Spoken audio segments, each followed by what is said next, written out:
দিয়ে দিয়েছি পোস্ত, দিয়ে দেবো গাছ থেকে তোলা কটা কাঁচা লঙ্কা,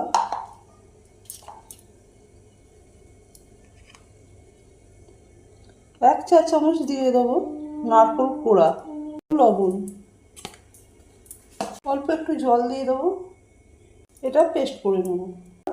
পোস্ত, নারকেল, কাঁচা লঙ্কার বাটাটা এখানে বড়ার আকারে দিয়ে দেবো।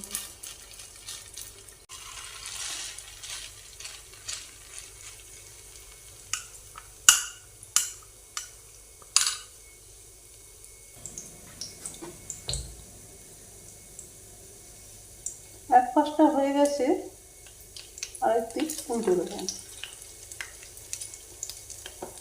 হয়ে গেছে পোস্তর বড়া। রেসিপিটা কেমন লাগলো অবশ্যই জানাবেন, ভালো লাগলে একটা লাইক করে দেবেন। আবার দেখা হচ্ছে নতুন একটা রেসিপির সাথে, সঙ্গে থাকার জন্য ধন্যবাদ।